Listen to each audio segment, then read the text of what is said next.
नमस्कार मित्रों, RS classes में आपका स्वागत है। जैसा कि आपको सामने स्क्रीन पर दिखाई दे रहा है कि रीट एग्ज़ाम बूस्टर यानी ये एक बूस्टर डोज है जो बाल विकास और मनोविज्ञान के लिए है। सुबह मैंने एक वीडियो बनाया था जिसमें एसए और एफए के बारे में चर्चा की गई थी, है ना। उसमें से एक प्रश्न निश्चित ही आएगा, हर बार आता है, इस बार भी आएगा। आप उसको सही से देखें और जिसने अभी तक नहीं देखा है तो इस वीडियो के नीचे उसका लिंक मिल जाएगा। आपको वहाँ पेपर किस प्रकार से करना है वो भी आप हमारे इस चैनल पर वीडियो बनाया हुआ है तो वो देख सकते हैं। अब हम बात करते हैं कि मनोविज्ञान की। मैंने इस वीडियो में लगभग 100 फैक्ट डाले हैं, यानी 100 विचार हैं। उसमें से हर एक में 2 से 3 प्रश्न बनेंगे, यानी इस वीडियो से आपको 300 प्रश्न के लगभग पढ़ने को मिलेंगे। उसमें से निश्चित है कि प्रश्न जरूर आएंगे। ये नहीं कहता कि सब प्रश्न आएंगे, पर ये ज़रूर है कि उसमें से आपको बहुत बहुत लाभ मिलेगा। इस वीडियो को जितना शेयर कर सकते हैं कीजिए, ताकि किसी भी स्टूडेंट्स को इसका फ़ायदा मिल सके। अगर आपको वीडियो अच्छा लगता है तो इसे लाइक करें और शेयर करना ही है। जिसने अभी तक सब्सक्राइब नहीं किया वो सब्सक्राइब कर सकता है। अब बात करते हैं हम इस वीडियो की। हम चलते हैं इसमें, पहला जो फैक्ट है हम उसकी बात करते हैं और यहाँ से मैं 100 फैक्ट की बात करूँगा। आप इसको 2 बार देखिए, बहुत ज़्यादा लाभ मिलेगा। देखिए, 18वीं सदी में पेस्टालोजी ने बाल विकास का वैज्ञानिक दृष्टिकोण दिया था जो पूर्णतः प्रकृतिवादी था। जो वैज्ञानिक दृष्टिकोण दिया था वो पूर्णतः प्रकृतिवादी था। तो यहाँ से बन सकता है कि बाल विकास का वैज्ञानिक दृष्टिकोण किसने दिया, तो वह दिया है पेस्टालोजी ने। दूसरा है कि जिस प्रकार से बीज में विकसित होने की शक्ति छिपी होती है उसी प्रकार बालक में विकास की शक्ति छिपी होती है। ये किसने कहा, ये पेस्टालोजी ने कहा। ये पूछा गया है 2 बार, तो आप इस चीज़ को थोड़ा सा ध्यान रखें। अगला है कि यथार्थवादी विचारक कोमेनियस ने कहा था बालक का विकास निश्चित और क्रमबद्ध तरीके से होता है जो पहले अंदर से होता है। यानी क्रोमेनियस एक ऐसा विचारक था जो यथार्थवादी था और उसने ये कहा था कि बालक का जो विकास होता है वो निश्चित और क्रमबद्ध तरीके से होता है जो कि अंदर से होता है। इस चीज़ को आपको थोड़ा सा ध्यान में रखना है। आगे देखिए कि फ्रोबेल ने पहली बार मनोविज्ञान के आधार पर विकासात्मक सिद्धांत दिया है। जो विकासात्मक सिद्धांत दिया है वो सबसे पहले किसने दिया है, तो फ्रोबेल ने दिया है। अगला है 19वीं सदी में मोंटेसरी ने the secret of childhood and dictionary of childhood नामक पुस्तकें लिखी। तो मोंटेसरी की पुस्तकें कौन कौन सी हैं, तो द सीक्रेट ऑफ चाइल्डहुड और डिक्शनरी ऑफ चाइल्ड, ये पुस्तकें मारिया मोंटेसरी की है। अगला, अमेरिकी विद्वान स्टैनली हॉल ने बाल कल्याण संगठन बनाया। तो आपसे पूछा जा सकता है कि बाल कल्याण संगठन किसने बनाया, तो स्टैनली हॉल ने बाल कल्याण संगठन बनाया था। आगे बात करते हैं कि जीन पियाजे की चर्चित पुस्तकें, बालक की भाषा एवं विचार, और दूसरी पुस्तक है बालक की संसार के बारे में अवधारणाएं। ये कई बार पूछा गया प्रश्न है कि जीन पियाजे की पुस्तक निम्न में से कौन सी है, तो इन दोनों पुस्तकों को आपको थोड़ा सा ध्यान में रखना है। अगला है जीन पियाजे ने संज्ञान, स्मृति, भाषा, प्रत्यक्षीकरण को संज्ञानात्मक विकास का आधार माना है। ये प्रश्न बहुत इंपॉर्टेंट है। ये जो फैक्ट है ये बहुत ही ज़्यादा इंपॉर्टेंट है कि संज्ञानात्मक विकास का आधार किसने दिया है। संज्ञानात्मक विकास किसके है, जीन पियाजे की। इसने आधार किसको माना है, तो इसने संज्ञान, स्मृति, भाषा और प्रत्यक्षीकरण को संज्ञानात्मक विकास का आधार माना है। उसके बाद अगला है चिल्ड्रन हाउस का निर्माण मारिया मोंटेसरी ने किया था और साचर्य विधि दी थी। तो साचर्य विधि मारिया मोंटेसरी की और चिल्ड्रन हाउस का निर्माण किसने किया था, मारिया मोंटेसरी ने। आगे हम बात करते हैं, वर्तमान में विद्यालय सामुदायिक केंद्र के रूप में विकसित किए जा रहे हैं। जो भी विद्यालय हैं वो सामुदायिक केंद्र के रूप में विकसित किए जा रहे हैं। इसी कारण विद्यालय समाज का लघु रूप कहलाता है। तो प्रश्न यहाँ से पुटअप होता है कि समाज का लघु रूप किसे कहा जाता है, तो विद्यालय को कहा जाता है। या ये भी पूछा जा सकता है कि विद्यालय में समाज का लघु रूप कहलाता है, ये किसने कहा है, तो ये भी आपसे पूछा जा सकता है। अगला है जन्म से संबंधित विकास को वंशक्रम और समाज से संबंधित विकास को वातावरण कहते हैं। विकास वंशक्रम और वातावरण का गुणनफल है। ये प्रश्न आया हुआ है, आप इसको, बहुत इंपॉर्टेंट है ये, अंडरलाइन कर लें। जन्म से संबंधित विकास को वंशक्रम, वंशक्रम किसे कहते हैं, जो जन्म से संबंधित होता है। और वातावरण क्या है, जो समाज से संबंधित विकास है वो वातावरण कहलाता है। परंतु ये पूछा जाए कि विकास क्या है, तो वंशक्रम इंटू वातावरण का गुणनफल। तो वंशक्रम को वातावरण से गुणा करेंगे तो विकास आ जाएगा। इस चीज़ को आपको ध्यान में रखना है। अगला है बी.एन. झा के अनुसार वंशक्रम व्यक्ति की जन्मजात विशेषताओं का पूर्ण योग है। इसको भी आपको याद रखना है। फिर है कि मानव जीवन की शुरुआत एकमात्र कोशिका से। पिछली बार आया हुआ प्रश्न है, मानव जीवन की शुरुआत एकमात्र कोशिका से होती है। पूछा जा सकता है मानव जीवन की शुरुआत किससे होती है, तो एक कोशिका से होती है। एकमात्र कोशिका यानी एक कोशिका से होती है, जिसे जाइगोट या संयुक्त कोश भी कहते हैं। तो कोशिका भी हो सकती है, जाइगोट भी दिया जा सकता है और संयुक्त कोश भी दिया जा सकता है। फिर है पितृेक शारीरिक और मानसिक गुणों को एक पीढ़ी से दूसरी पीढ़ी में पहुंचाते हैं। प्रत्येक पितृेक एक गुण या विशेषता को निर्धारित करता है। ध्यान रखना कि हमारी जो शारीरिक और मानसिक गुण हैं उनको दूसरी पीढ़ी में कौन पहुंचाएगा, तो वो पहुंचाएगा पितृेक। इसलिए इनको वंशानुक्रम निर्धारक कहते हैं। तो वंशानुक्रम निर्धारक क्या हो गए, पितृेक हो गए। इस बात को आपको ध्यान में रखना है। अगला है कि बीज कोशों के सिद्धांत के अनुसार जनन द्रव्य कभी समाप्त नहीं होता है। जो बीज कोश है इसके सिद्धांत के अनुसार कि जनन द्रव्य कभी समाप्त नहीं होता, इसलिए जीव अमर है। तो ये बात आपको ध्यान में रखनी है। ये किसने कहा था, बीजमैन ने कहा था। आगे कि मेंडल के अनुसार वर्ण संकर वस्तुएं एवं प्राणी अपने मौलिक गुणों की ओर अग्रसर होते हैं। इसको ध्यान रखें। अगला, दोनों लंबे यानी एक्स एक्स गुणसूत्र मिलने पर बालिका, जबकि एक लंबा और दूसरा बोना यानी एक्स वाई गुणसूत्र मिलने पर बालक का जन्म होता है। ये तो फैक्ट यहाँ है। अब आप ये भी प्रश्न आ सकता है आपसे कि जो है बोना गुणसूत्र कौन सा है, तो बोना गुणसूत्र है आपका वाई। इस चीज़ को ध्यान रखें। और लंबा गुणसूत्र कौन सा है, तो लंबा गुणसूत्र है एक्स।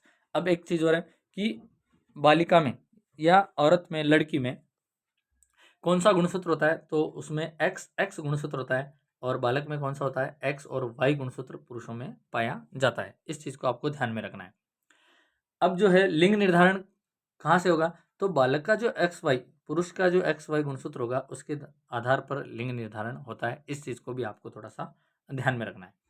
अगला है कि शैशव अवस्था में बालक गत्यात्मक कार्यों में रुचि लेता है और ज्ञानेंद्रियों के माध्यम से सीखता है। तो ज्ञानेंद्रियों के माध्यम से सीखने की अवस्था कौन सी हो गई, शैशवावस्था हो गई। और यह गत्यात्मक कार्यों में क्या करता है, रुचि लेता है। अगला है गर्भकाल में बीजावस्था 2 सप्ताह या 15 दिन की होती है। तो बीजावस्था कितने दिन की होती है, तो 2 सप्ताह या 15 दिन की। और भ्रूण 3 परतों से बनी आकृति होती है। जो भ्रूण बनता है वो 3 परतों के है, एक्टोडर्म, मेसोडर्म और एंडोडर्म। जो कि भ्रूण है, बाहरी आकृति, आंतरिक और उसकी परत के बारे में है। तो कितनी परतें हैं, 3 परतें हैं, एक्टोडर्म, मेसोडर्म और एंडोडर्म। अगला है कि शैशवावस्था को वॉटसन ने तीव्र विकास काल, जो शैशवावस्था है उसको वॉटसन ने क्या कहा, तीव्र विकास काल कहा है। फ्राइड ने जीवन की आधारशिला कहा है। यहाँ देखिए एक प्रश्न तो ये हो गया, वॉटसन ने शैशवावस्था को क्या कहा, तीव्र विकास का काल कहा। फ्राइड ने क्या कहा, जीवन की आधारशिला बताया है शैशवावस्था को। और वैलेंटाइन ने सीखने का आदर्श काल कहा है। तो सीखने का आदर्श काल किसने कहा है, वैलेंटाइन ने। तो यहाँ एक पॉइंट से, एक बिंदु से 3 फैक्ट निकलकर सामने आए। अगला है कि बाल्यावस्था में बालक स्कूल कार्य करता है और खेलों में विशेष रुचि लेता है। जो बाल्यावस्था आती है उसमें बालक स्कूल कार्य करता है और विशेष रुचि लेता है खेलने में, तथा टोली में रहता है, समलिंगी समूह बनाता है। बाल्यावस्था कहाँ से आती है, ये आपको ध्यान रखना है कि शैशवावस्था की आयु, बाल्यावस्था की आयु, किशोरावस्था की आयु, प्रौढ़ावस्था की आयु, ये सब की उम्र आपको पता होनी चाहिए।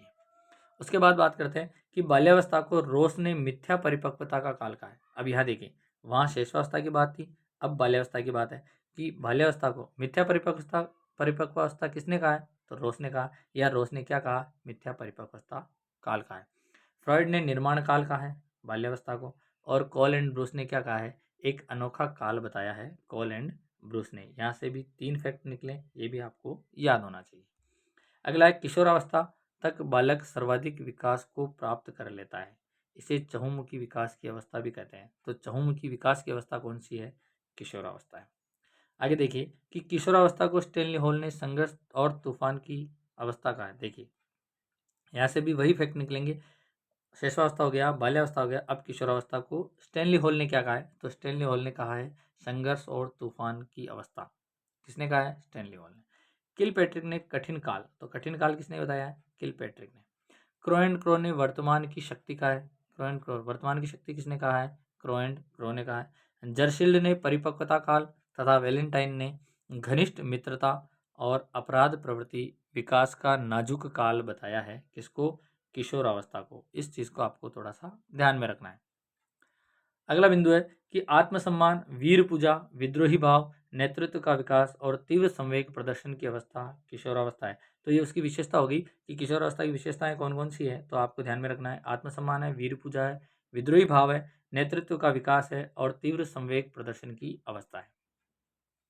अगला देखिए, विकासात्मक बाल मनोविज्ञान के जनक और संज्ञानात्मक विकासवाद के जनक कौन हैं? जीन पियाजे। प्रश्न पूछा गया है कई बार कि विकासात्मक बाल मनोविज्ञान के जनक कौन है? जीन पियाजे। संज्ञानात्मक विकासवाद के जनक कौन है? जीन पियाजे। अगला देखिए कि पियाजे ने विकास में केवल ज्ञानात्मक पक्ष पर बल दिया है, क्योंकि संज्ञान की बात कराई है, संज्ञान ज्ञान ही है, तो पियाजे ने जो है केवल संज्ञान यानी ज्ञानात्मक पक्ष पर बल दिया है और मानसिक विकास की शक्ति के रूप में संज्ञानात्मक विकास का सिद्धांत दिया है। ज्ञानात्मक पक्ष ही मानसिक शक्ति का विकास है, तो इसने संज्ञानात्मक विकास का सिद्धांत किसने दिया है? जीन पियाजे ने। आगे बात करते हैं कि संवेदीगामक अवस्था में बालक देखकर, छूकर और सुनकर ही ज्ञान प्राप्त करता है। कौन सी अवस्था में? संवेदीगामक अवस्था में। बालक संवेदनाओं से सीखता है, इसलिए संवेदी अवस्था होती है। तो आपको इस चीज़ को ध्यान में रखना है। इसकी विशेषता भी हो गई। और संवेदी अवस्था क्यों कहते हैं? तो बालक संवेदनाओं से सीखता है। अगला बिंदु है संप्रत्य निर्माण, प्रबल जिज्ञासा और सजीव चिंतन की अवस्था पूर्व संक्रियात्मक अवस्था है। तो इसकी विशेषता, पूर्व संक्रियात्मक अवस्था की विशेषता क्या हो गई? संप्रत्य निर्माण हो गया, प्रबल जिज्ञासा हो गई और सजीव चिंतन की अवस्था हो गई। अगला है मूर्त अवस्था। इसको वैचारिक काल कहते हैं। वैचारिक काल किसे कहा जाता है? मूर्त अवस्था को। मूर्त अवस्था की उम्र आपको याद होनी चाहिए। तथा बालक रंगों की पहचान, आकृति पहचान और पलटवी चिंतन करने लगता है। ये बहुत इंपॉर्टेंट है। पलटवी चिंतन कब करता है या पलटवी एज किसे कहते हैं? तो वो मूर्त अवस्था ही है। इसकी एज आपको थोड़ा सा ध्यान में रखनी है। अमूर्त चिंतन की योग्यता। अमूर्त चिंतन की योग्यता तर्क एवं बहुआयामी चिंतन तथा बुद्धि का पूर्ण विकास की अवस्था अमूर्त संक्रियात्मक अवस्था है। तो अमूर्त संक्रियात्मक अवस्था की विशेषता और इसके बारे में जो महत्वपूर्ण फैक्ट हैं वो ये हैं। अगला है कि जीन पियाजे ने मनोविज्ञान में जीव विज्ञान के स्कीमा शब्द का प्रयोग किया है। स्कीमा शब्द का प्रयोग किसने किया है? जीन पियाजे ने किया है, जिसका अर्थ है किसी भी क्रिया के समानांतर की जाने वाली मानसिक क्रिया ही स्कीमा कहलाती है। फिर देखिए, वाइगोत्स्की ने संज्ञानात्मक विकास के लिए परिपक्वावस्था के स्थान पर भाषा और सामाजिक वातावरण को महत्व दिया है। जीन पियाजे ने नहीं दिया है और वाइगोत्स्की ने दिया है सामाजिक वातावरण को। ये बहुत इंपॉर्टेंट है कि सामाजिक वातावरण और परिपक्वता के लिए किसने कहा है? तो वाइगोत्स्की ने कहा है संज्ञानात्मक विकास के लिए, वातावरण और परिपक्वता के लिए। अगला है ZPD। विकास की अवस्था में वाइगोत्स्की के अनुसार समीपस्थ विकास क्षेत्र है जहां बालक कुछ सहयोग करने पर सीख सकता है। इसको ध्यान में रखें। अगला संज्ञानात्मक सांस्कृतिक विकास का विचार वाइगोत्स्की का है। ये पहले भी आ गया, इस चीज़ को वापस, जिसमें विकास के लिए LED, LPD और ZPD को बताया गया है। कितने प्रकार बताए हैं? तो ये ध्यान रखना है, LED, LPD और ZPD। अगला है स्कैफोल्डिंग का अर्थ सीखने वाले बालक को सपोर्ट प्रदान करते हुए उसके निष्पादन की मात्रा को बढ़ाना होता है। यही स्कैफोल्डिंग है। स्कैफोल्डिंग क्या है? इस चीज़ को आपको ध्यान में रखना है। अगला बिंदु है कि ब्रूनर ने संज्ञानात्मक विकास के क्षेत्र में निर्मितवादी विचारधारा को प्रस्तुत किया और अधिगम प्रकट करने के संदर्भ में क्रियात्मक, प्रतीकात्मक और प्रतीकात्मक नामक अवस्थाओं का उल्लेख किया है। किसने किया है? ब्रूनर ने किया है। इस चीज़ को थोड़ा सा ध्यान रखें। अगला है कि अहम वह घटक है जो इदम और परम अहम में संतुलन बनाता है। बहुत इंपॉर्टेंट लाइन है, बहुत इंपॉर्टेंट फैक्ट है, इस चीज़ को ध्यान रखना है। इड ईगो और सुपर ईगो है, इदम अहम और परम अहम है, ये आप ध्यान रखें। तो अहम जो है जिसे हम ईगो बोलते हैं वह इदम यानी इड और सुपर ईगो परम अहम में संतुलन बनाता है और वांछनीय व्यक्तित्व का प्रतीक है। वो कौन है? अहम यानी ईगो है।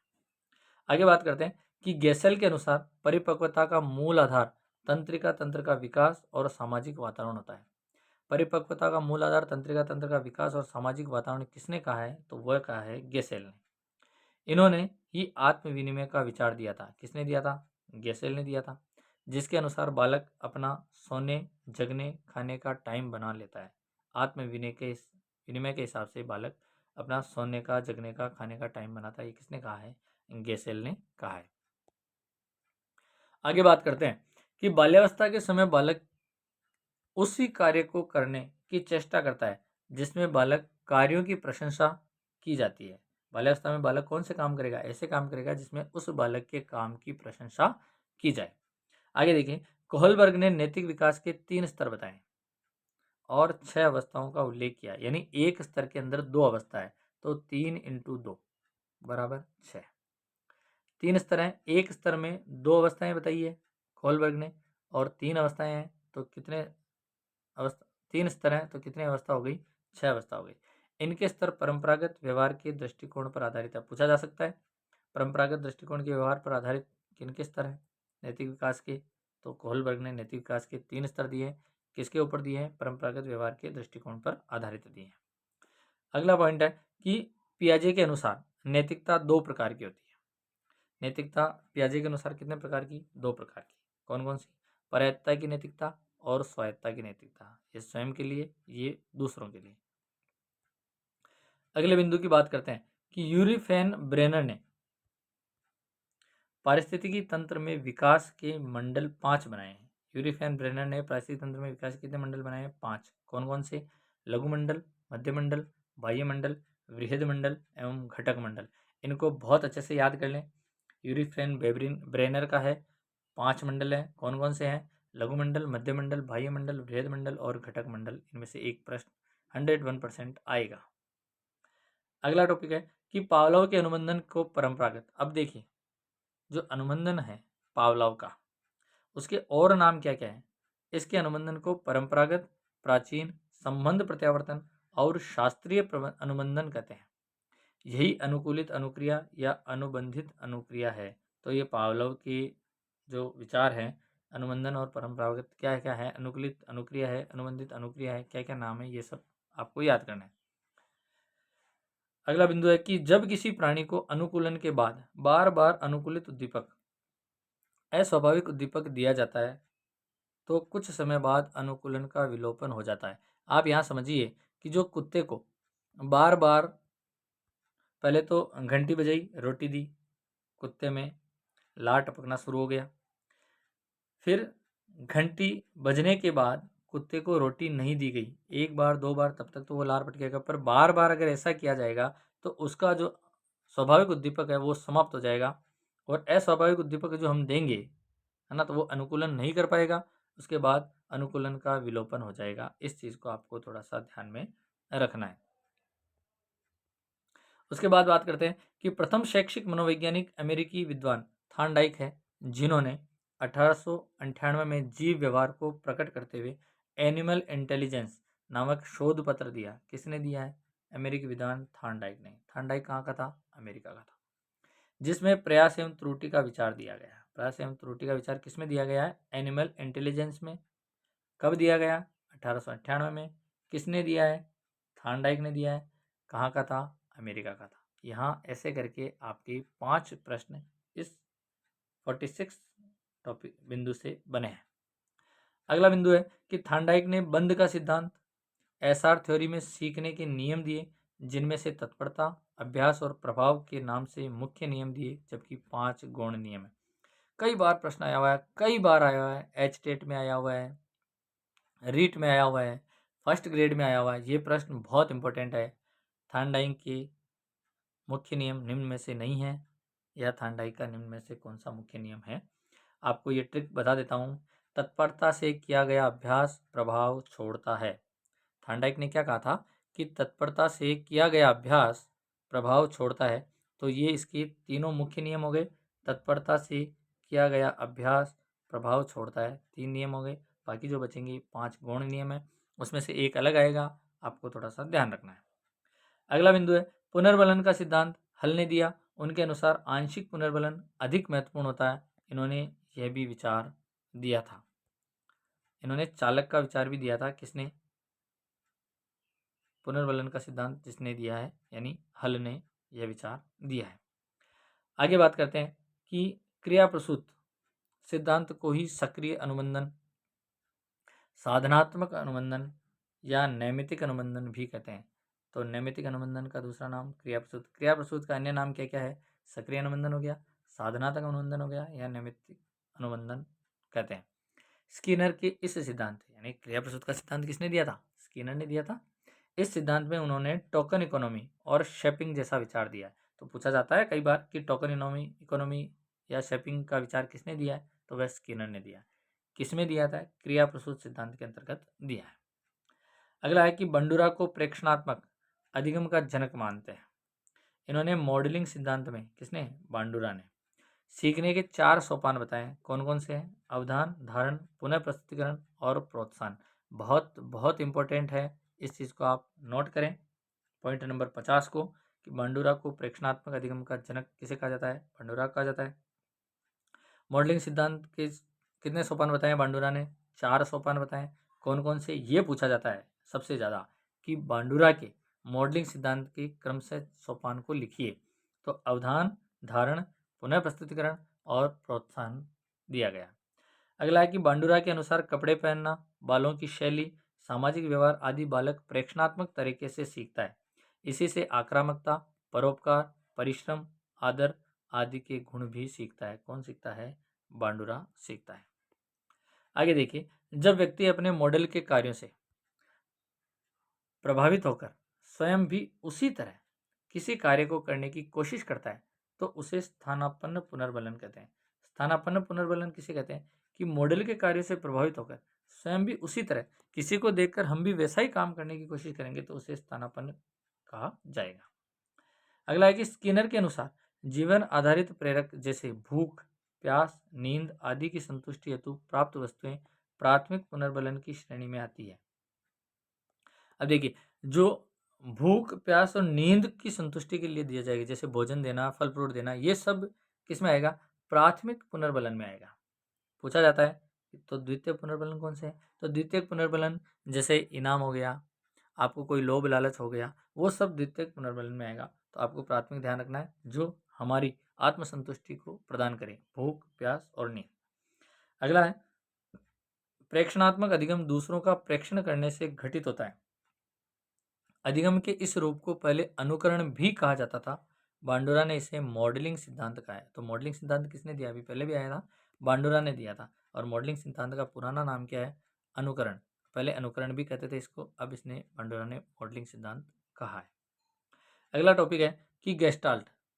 गेस्टाल्ट सिद्धांत को ही अंतर्दृष्टि, सूझ का सिद्धांत भी कहते हैं। मैक्स वर्दिमैन ने सबसे पहले जर्मन भाषा के इस शब्द का प्रयोग किया। किसका? गेस्टाल्ट शब्द का प्रयोग किया था, जिसका अर्थ है समग्र या पूर्णाकार।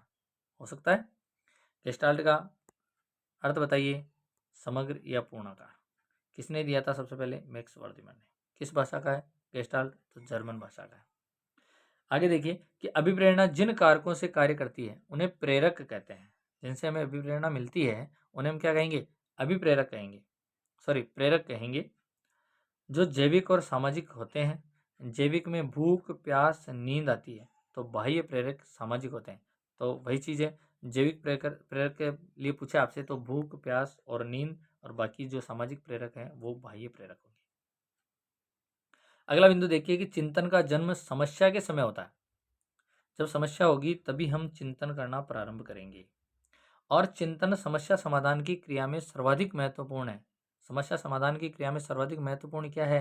तो ये आपको याद होना चाहिए, चिंतन। और चिंतन कब होता है? जब समस्या जन्म लेगी, तभी हम चिंतन करना प्रारंभ करेंगे।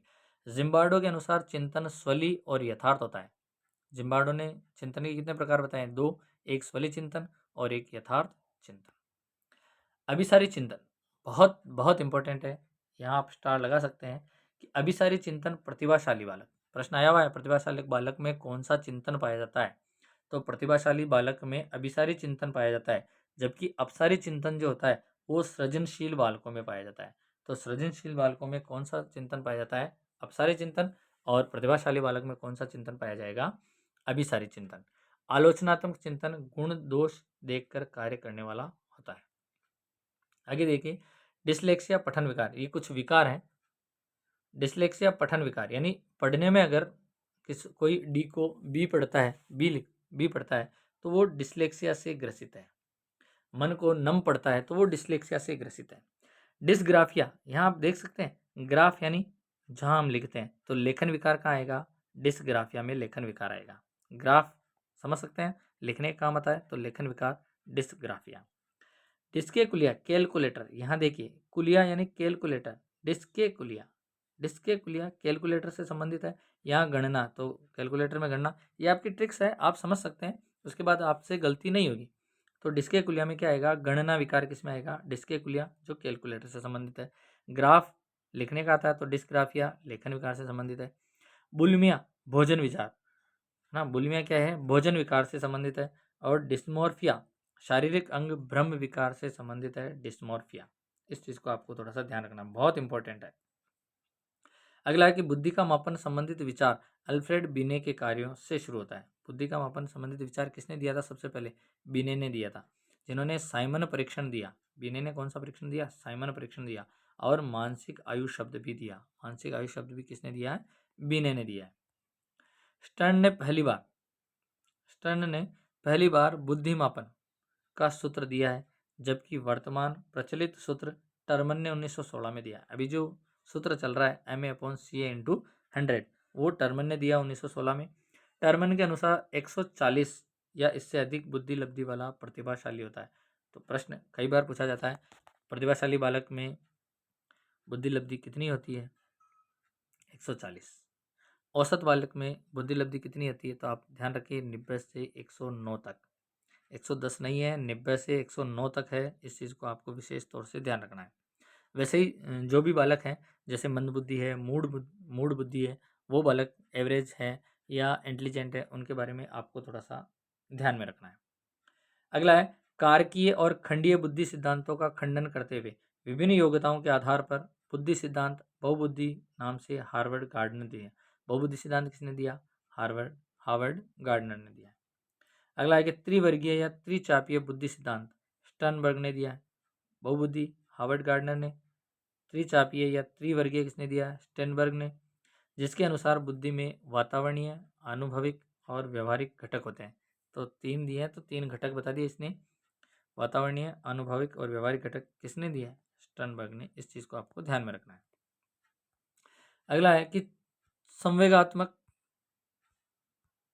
बुद्धि का विचार सबसे पहले 1990 में जॉन मेयर ने दिया है। संवेगात्मक का विचार जॉन मेयर ने कब दिया है? 1990 में। और पीटर सेलोवे ने दिया है, जिसे प्रसिद्धि दिलवाने का कार्य डेनियल गोलमैन ने 1995 में किया था। अगला देखिए, ADHD एक प्रकार का अवधान विकार है, जिसमें बालक किसी भी कार्य को बहुत तेजी से या उतावलेपन में करता है। ADHD की कह रहा हूँ मैं, ध्यान रखना। फालतू जल्दबाजी करना इसका लक्षण है। ADHD में बहुत उतावलापन होता है बालक में और बहुत जल्दबाजी करता है, ADHD का लक्षण है। अगला है शैशव स्वलीनता।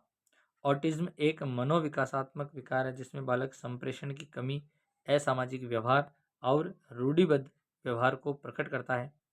समाज में 1% बच्चे इसके शिकार होते हैं। किसके? शैशव स्वलीनता या ऑटिज्म के। लियो केनर ने सबसे पहले बताया है। शैशव स्वलीनता को सबसे पहले किसने बताया है? तो लियो केनर ने बताया है। अगला बिंदु देखिए कि कल्पना मानसिक विकास का अंतिम सोपान है, जिसमें व्यक्ति कल्पना करते हुए वैज्ञानिक दृष्टिकोण और आविष्कारक शक्ति को प्राप्त करता है। अगला बिंदु है तर्क चिंतन का सर्वोच्च रूप है। ये प्रश्न कई बार आया हुआ है, चिंतन का सर्वोच्च रूप कौन सा है? तो तर्क। तर्क के कारण ही चिंतन आता है, जिसे निश्चित फलदायी चिंतन की संज्ञा दी जाती है। सही गलत को समझ कर किया जाने वाला अमूर्त चिंतन का स्तर ही तर्क है। तो तर्क क्या है? तो हम सही गलत को समझते हैं और अमूर्त चिंतन जो करते हैं वह हमारा तर्क कहलाता है। अगला देखिए, अवधान का अर्थ ध्यान केंद्रित होना है। अवधान का अर्थ क्या है? ध्यान केंद्रित होना है। ये चयनात्मक होता है और गति, परिवर्तन, नयापन और विचित्रता से प्रभावित होता है। तो अवधान किससे प्रभावित होगा? गति से, परिवर्तन से, नयापन से और विचित्रता से प्रभावित होगा। ध्यान केंद्रित होता है। अवधान कार्य करने में रुचि को जन्म देता है। रुचि को जन्म कौन देता है? अवधान देता है। इस चीज को आपको थोड़ा सा ध्यान में रखना है। अगला है संवेदना ज्ञान की पहली सीढ़ी है। ये विचार विलियम जेम्स ने दिया है। संवेदना ज्ञान की पहली सीढ़ी है। किसने कहा है? विलियम जेम्स ने कहा है। ये अस्थायी और अर्थहीन ज्ञान होता है। कौन सा? संवेदना जो है अस्थायी होती है और अर्थहीन होती है। जो ज्ञानेंद्रियों से प्रथम ज्ञान प्राप्त होता है वही संवेदना है। अगला देखिए, जब संवेदना हमारे मस्तिष्क में जाकर अर्थवान बन जाती है तो उसे प्रत्यक्षीकरण कहते हैं। संवेदना जब हमारे मस्तिष्क में जाती है और अर्थ का निर्माण करती है तो वह प्रत्यक्षीकरण कहलाता है, जो ज्ञान की दूसरी पीढ़ी कहलाती है। प्रत्यक्षीकरण क्या है? ज्ञान की दूसरी पीढ़ी है। पहली संवेदना हो गई, दूसरी ज्ञान की दूसरी पीढ़ी होगी प्रत्यक्षीकरण। इसे वास्तविक ज्ञान भी कहते हैं। प्रत्यक्षीकरण को क्या कहेंगे? वास्तविक ज्ञान। अगला बिंदु देखिए कि अधिगम प्रतिफल का विचार एनसीईआरटी द्वारा 2017 में दिया गया। राजस्थान में एससीईआरटी उदयपुर ने इसके लिए पहली से पांचवी अधिगम के लिए और छठी से आठवीं तक के लिए 2 पुस्तकें बनाई है अधिगम प्रतिफल के विचार से संबंधित।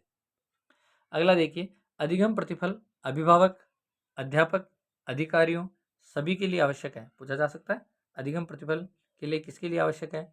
तो अभिभावक के लिए, अध्यापक के लिए, अधिकारियों के लिए। इसमें छात्र नहीं है, इस चीज़ का थोड़ा सा ध्यान रखें, क्योंकि इनका उपयोग बालक के विकास की जानकारी से अवगत कराया जाता है। तो बालक को नहीं होगी, इसमें छात्र नहीं आएगा, है ना। उसमें से एक जो पॉइंट अलग आएगा, आपको छात्र दिया जाएगा, तो वो अधिगम प्रतिफल में नहीं आएगा। अगला बिंदु देखिए, अधिगम विकास हेतु स्पाइरल प्रक्रिया वाले अधिगम प्रतिफल से में विषयवार एवं कक्षावार सीखने के मानदंड तय किए जाते हैं।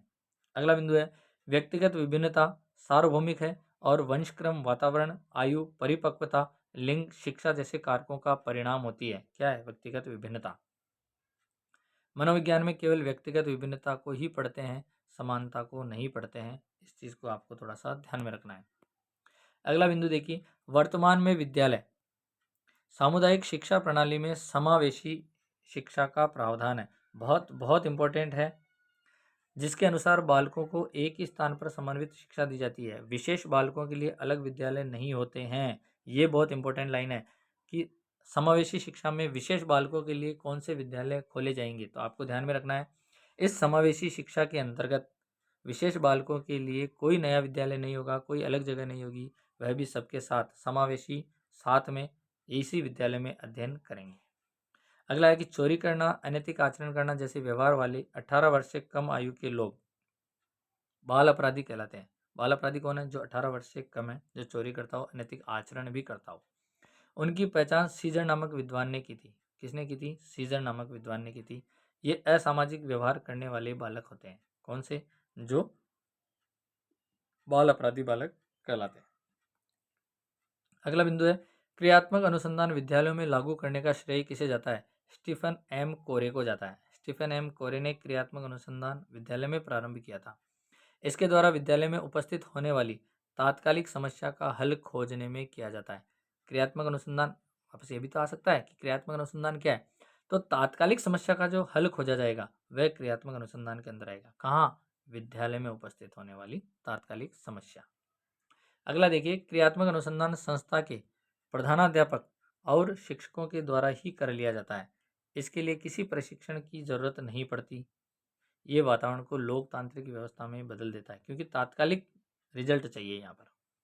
अगला है कि स्टूडेंट्स की समस्या, पाठ्यक्रम की समस्या, शिक्षण की समस्या या अन्य तात्कालिक समस्या के समाधान के लिए क्रियात्मक अनुसंधान अपनाया जाता है। बहुत बहुत इंपॉर्टेंट है, इसमें से एक प्रश्न जरूर जरूर बनाए लें। अगला आरटी 2009 भारत देश में 1 अप्रैल 2010 को लागू हुआ था। ध्यान रखें आप, इसमें यह भी ध्यान रखना आपको डेट। राज्यसभा ने कब लागू किया था, पास किया था? लोकसभा ने कब पास किया था? पहले राज्यसभा में पास हुआ है, इस चीज़ को ध्यान रखें, उसके बाद लोकसभा में गया है। और ये तो था केंद्र सरकार के लिए। और राजस्थान में संशोधन आरटी 1 अप्रैल 2011 है, लागू किया गया। आपसे प्रश्न पूछे तो इस चीज़ को ध्यान रखना है, राजस्थान का 1 अप्रैल 2011 और भारत का 1 अप्रैल 2010। राजस्थान में लागू किया गया 1 अप्रैल 2011 को, परंतु पास कब हो गया था? 29 मार्च 2011 को पास हो गया था। इस चीज़ को ध्यान रखें। अगला है कि भारत में दिसंबर 2002 में किए गए 86वें संविधान संशोधन में अनुच्छेद 21A जोड़ते हुए शिक्षा को मूल अधिकार बनाया गया है। बहुत इंपॉर्टेंट है, इसको ध्यान में रखें। अगला आरटी की धारा 12 बीपीएल परिवारों के बालकों को निजी स्कूलों की 25% सीटों पर एडमिशन देने का अधिकार देती है। कौन सी धारा? 12। कितनी प्रतिशत सीटों पर? 25% सीटों पर। ये कम से कम 2-3 बार आया हुआ प्रश्न है, बहुत इंपॉर्टेंट है। तथा धारा 17 दंड प्रणाली से बालकों को मुक्त करती है। इसको भी 17 में खतरा होता है, तो आप यहाँ से देखें कि खतरा है किसको? बालकों को। मुक्त कर दिया इसने धारा 17 ने। अगला देखिए, धारा 28 ट्यूशन पर रोक लगाती है। तो 29वीं धारा पाठ्यक्रम और मूल्यांकन कार्य पर विचार करती है। वहीं 27वीं धारा शिक्षकों को केवल चुनाव, मतगणना और राष्ट्रीय आपदा में ड्यूटी लेने की बाध्यता की गई है। बहुत इंपॉर्टेंट इफेक्ट है ये धाराएं। ये 27वीं धारा बहुत ज़्यादा इंपॉर्टेंट है कि शिक्षकों को कहाँ लगाया जा सकता है, तो केवल चुनाव, जनगणना और राष्ट्रीय आपदा के अलावा शिक्षकों को कहीं नहीं लगाया जा सकता है। जैसे उसमें अधिकतर प्रश्न आता है पोलियो प्लस का, है ना, तो पोलियो की दवा के लिए शिक्षकों को नहीं लगाया जा सकता है। आगे देखिए, आरटी की धारा 21 में प्रारंभिक शिक्षा के विद्यालयों में एसएमसी का गठन का विचार है, जिसमें 75% अभिभावक, उनमें से 50% महिलाओं का होना आवश्यक माना गया है। इसकी बैठक अमावस्या को होना तय है, यानी प्रत्येक महीने की अमावस्या को बैठक होती है। अभिभावक कितने हैं? 75%, जिसमें भी 50% महिलाएं हैं। यानी कि अगर 16 सदस्य है तो 12 सदस्य अभिभावक होंगे और 4 इसमें टीचर्स होंगे। अगला है कि मूल आरटी 2009 में 7 अध्याय और 38 धाराएं हैं।